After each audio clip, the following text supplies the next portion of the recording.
What if I told you that we're always being watched? Would you believe me? Every search, every click, every single little thing we do online is being monitored. You might call it the algorithm, a simple tool for data collection. But it's not that simple.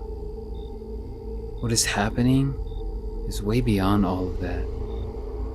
Something far more insidious goes on behind the scenes. Prepare yourself, because what I'm about to reveal will make you question if you're truly alone online. This is the tale of the algorithm curse. It all began in the La Condensa neighborhood 3 years ago, when my best friend, Alejandro, went missing. For days we searched for him, but he was nowhere to be found, almost as if he vanished from the surface of the earth. He was barely 15, never caused any trouble, just a strange, quiet kid who loved his computer.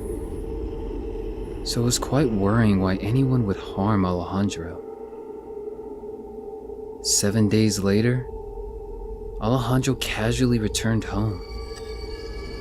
He looked like he had seen a ghost. He could barely remember where he was, what had happened, or how he got back home. The last thing he remembered was doing some research on his computer. He had heard about kids going missing. He wanted to figure out why. So when the police called him in to file a report, they didn't take him seriously.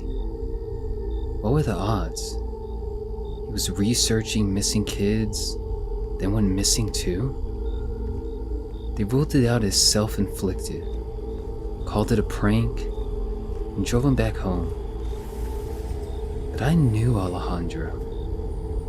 He wouldn't do such a thing.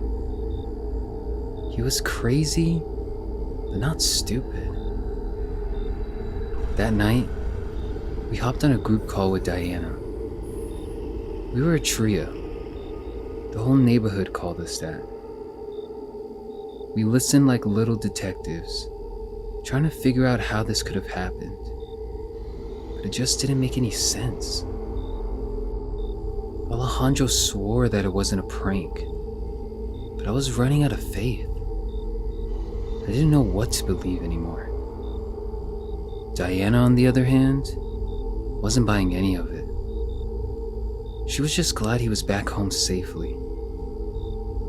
The call got awkwardly silent, and Diana quickly announced that she was going to watch a few videos on YouTube and call it a night. Out of concern, Alejandro asked, "What kind of videos?" "Some makeup tutorials and maybe a short film," Diana said casually. With fear in his voice, Alejandro asked again, "What short film?" "I don't know. Something interesting," Diana said, uninterested in whatever drama was about to unfold. Shortly after, she ended the call. The next day on our way to school, Diana wasn't on the bus with us. Alejandro looked at me almost like he knew what had happened. With the conversation we had last night, I almost believed that something bad had happened. Until Diana showed up after the first period. She looked somewhat uneasy. I could tell that something wrong had happened, but I couldn't say what. "Where were you?" I whispered as she took her seat. "Nowhere," she said, almost as if she was scared or ashamed of something. Someone. By the second period, the principal made an announcement. Another kid had gone missing. Alejandro gave me that look again. I was beginning to believe him. The dots were connecting. The next day, the Police found him in one of the bushes, head severed from his body. He was murdered in cold blood. Panic set in. The neighborhood began to feel unsafe. Moving forward, there was a compulsory 9 p.m. curfew. The police said everyone needed to be extra careful until they figured out what was going on. That night, we hopped on another call. We tried to get Diana to tell us why she was late to school again, but all she said was, "I think someone's watching me." Then she hung up. It felt too abrupt, almost like somebody snatched her phone away from her. We tried to reach her, but there was no response. A few minutes later, we got a text. It was from Diana. "Guys, someone is staring right at me from across the street," she said. We immediately ran to our parents to see how they could help. Diana was home alone. Her mom works the night shifts. Anything could be happening to her right now. When we got there, Diana looked frightened. We couldn't leave her alone. So I got my mom to let her sleep over in our home. That night, she told us how she was being watched by a strange man. How she took a different route to school when he wouldn't stop following her. And how she found a note in her bed after she took a shower that morning. She sounded defeated. Out of nowhere, Alejandro asked, "What was the short film you watched about, Diana?" "Why does it matter?" she said. He repeated the question, sternly this time. She explained that it was about a young girl who was getting stalked. After she said that, she paused a bit. Diana realized that she was now living in that movie. Her stalker had only appeared after she watched that movie. I couldn't help but think, maybe Alejandro was right all this time. The next day at school, the principal made another announcement. 5 students suffered the same fate as the kid before. Their heads were severed. They didn't have any connection to the first victim, just that we all attended the same school. "We have to tell the police what we know," Alejandro whispered. After school, we told the police what we thought was going on, but they looked at us like we were crazy and asked us to leave. We indeed sounded crazy. No evidence, no investigation, just 3 teenagers who thought their internet nightmares were coming to life. Before we left, Alejandro begged the detective to look at the search history of all the victims. The next day, we were called into the principal's office. When we walked in, the detective was right there. He had some news for us. The first victim was watching a horror movie the night before. And the other 5 victims got curious and searched for the first victim after hearing what happened. The awareness began. People were warned to be careful what they looked up on the internet. There was an entity turning our most horrific search history into realities. We had to be more careful. The next day, a couple more people were pronounced dead. They had the most gruesome deaths we ever heard of. Stabbed 100 times, crushed by a train, a professional swimmer drowned. All 3 of them had search histories connected to their demise. With Diana's stalker still after her, we had to do something to put an end to this, very soon. But how do you put an end to an entity that monitors your every move? We spent the next few days plotting after school, looking for ways to put an end to all of this. We couldn't text. He might be watching. We couldn't run to the internet to help. He was going to see it. So we went back to the old ways, using pen and paper to come up with a plot that could put an end to this stalker. After what seemed like forever, we came up with the perfect plan. We ran to the library this time. Without our personal information on it, it would be easier to deceive the stalker. Our search was simple, yet dangerous. Internet stalker set himself ablaze in his apartment. We headed back home, happy that it was now over. But the next day, at the assembly, another announcement was made. The principal was dead.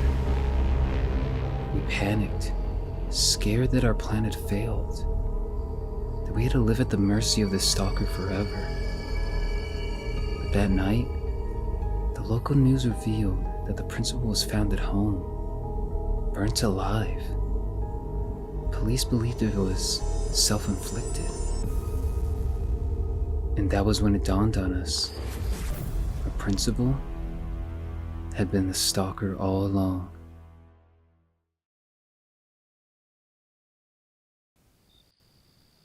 I used to think the worst part of work was the endless meetings and stale coffee. I was wrong.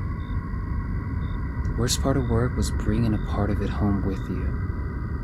And no, I don't just mean the spillover projects and tasks.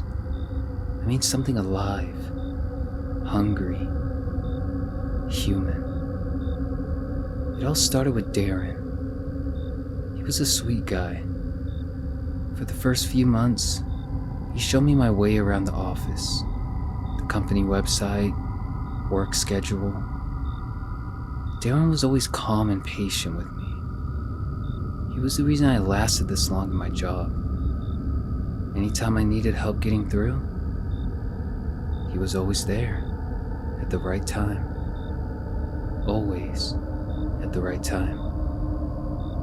Always there to comfort me when the pressure got too much. Always somehow knew when I was tired or having trouble catching up.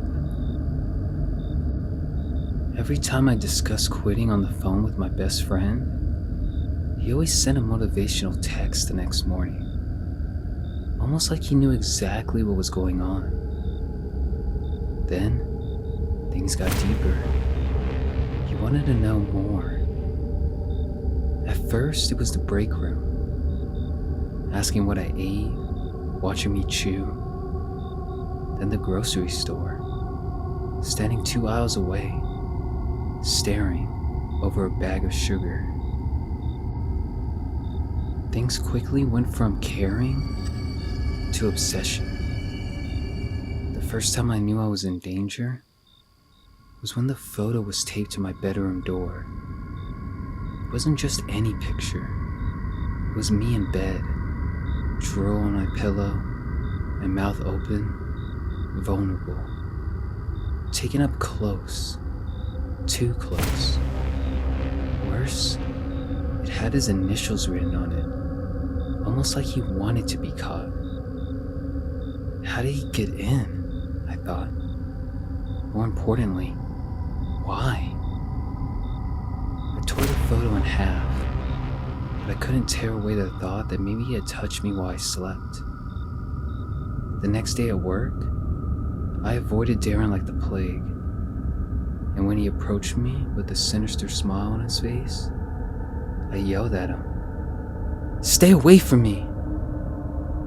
It drew the attention of everyone in the office. He looked so embarrassed, but I didn't care.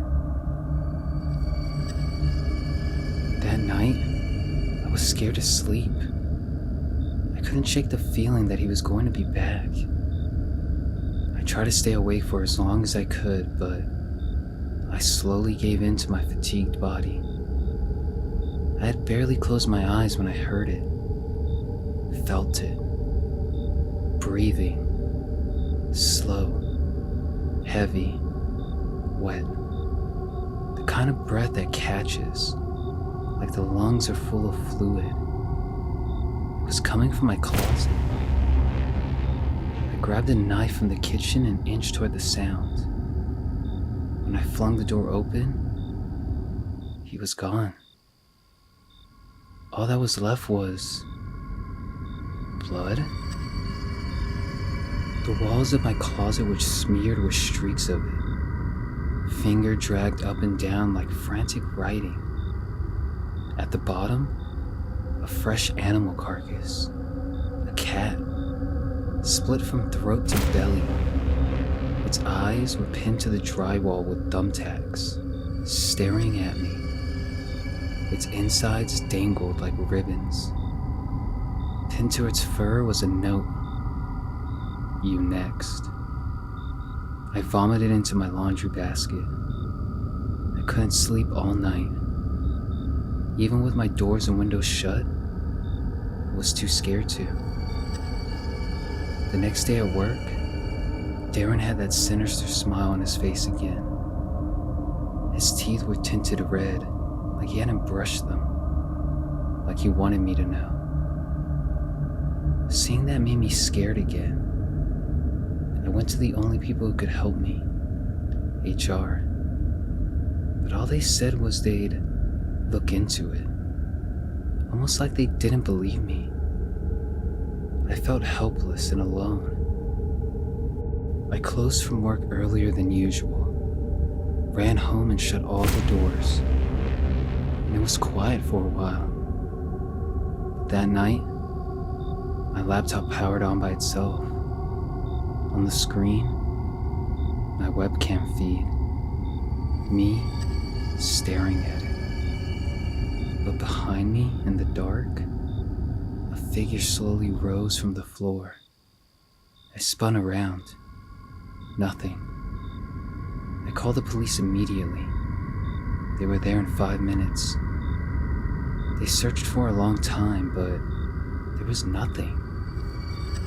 When they left, I tried to get something for dinner.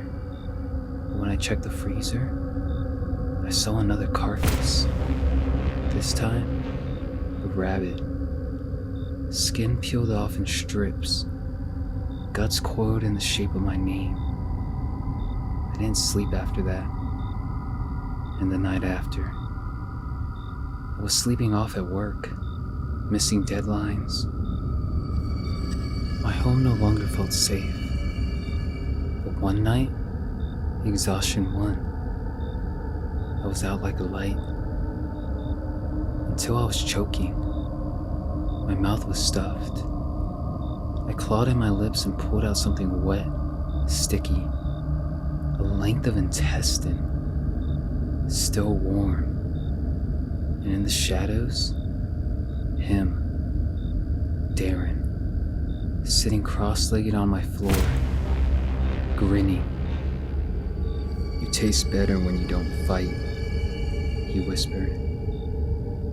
I screamed, lunged with the knife, but he slipped away, melting into the dark, like he'd never been there. The police came again, searched the whole neighborhood. This time, they found him, dead, hung in his own apartment, his stomach cut open, his organs displayed like trophies on the floor. And in his blood, smeared across the wall, one word: sorry. I should have felt safe, but that night, another message came to my phone. He was weak, I'm not. Attached was a video. The camera panned across my apartment, my couch, my hallway, my bedroom door. Then it zoomed in on me, sleeping. Darren had a competition. The message ended with the final line, written across the screen in blood-red letters. I'm already inside. I left home that night, all my things still inside. I haven't returned ever since. Now, I live many states away. A new phone, a new job, a new life. And with it, one promise to myself. Never get close to anyone at work.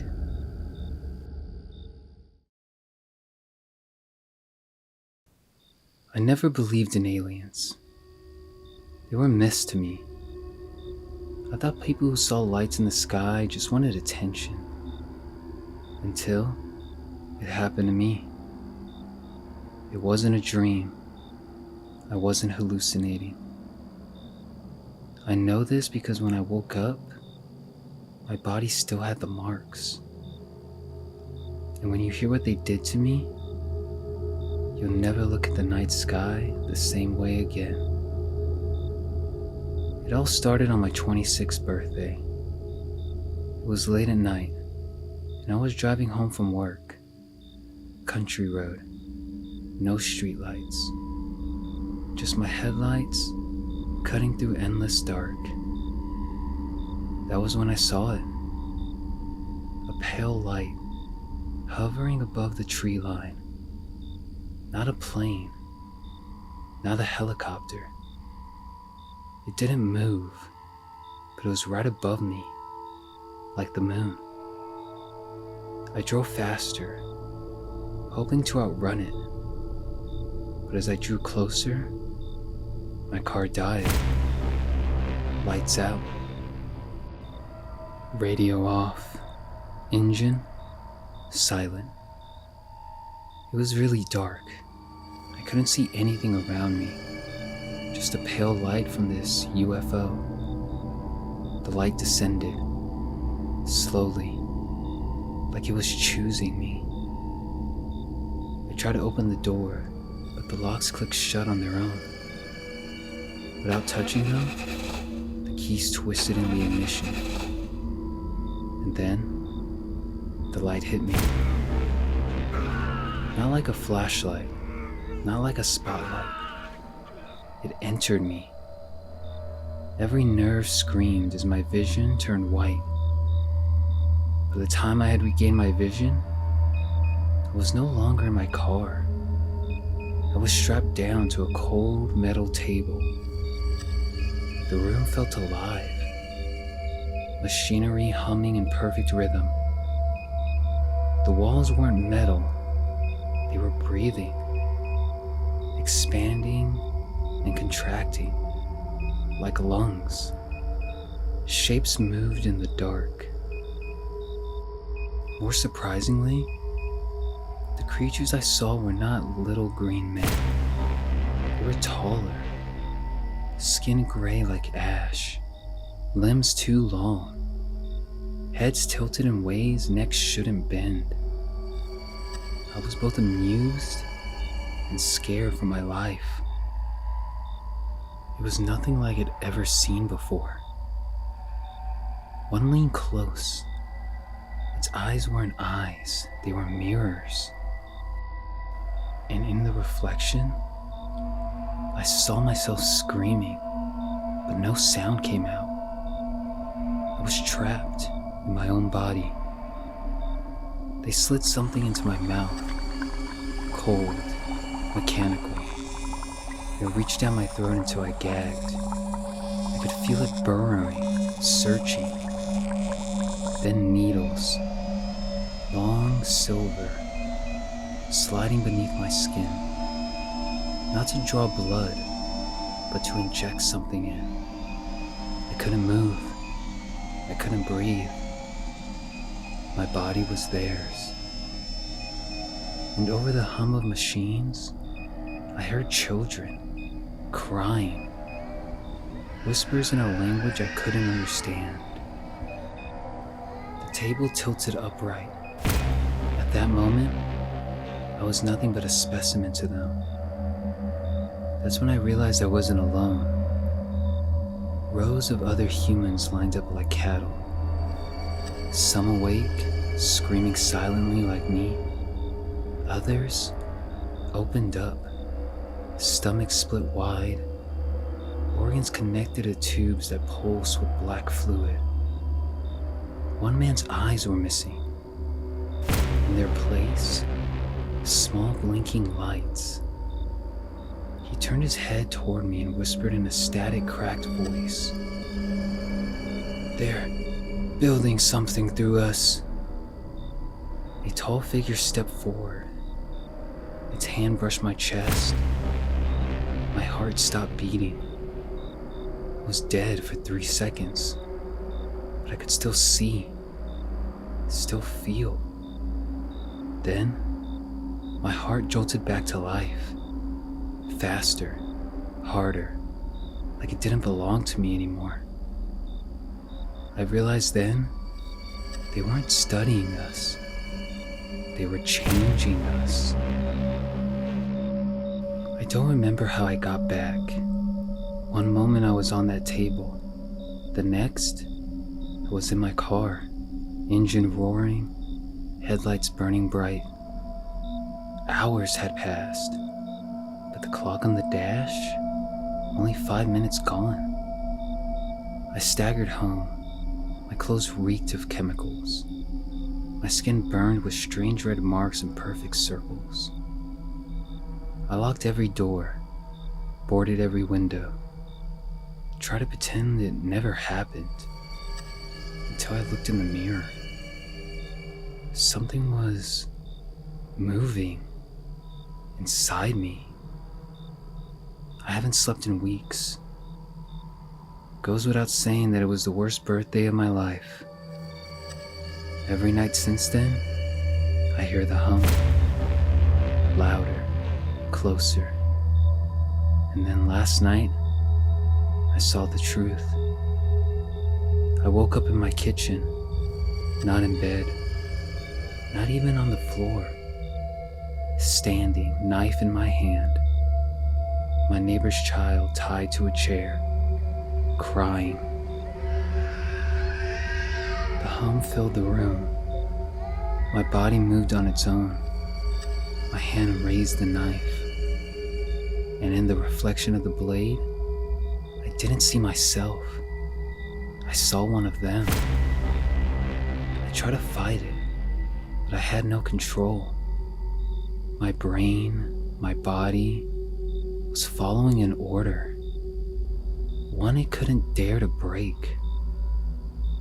I watched as my neighbor screamed. She couldn't save her baby. I had split her little angel open. The next morning, it all felt like a bad dream, till I saw everyone gathered at my neighbor's apartment, discussing how an alien had killed her baby. They all thought she was crazy, but I knew the truth. It was me. A part of me, at least. I still relive this horror every night, and every morning, I always hear the hum.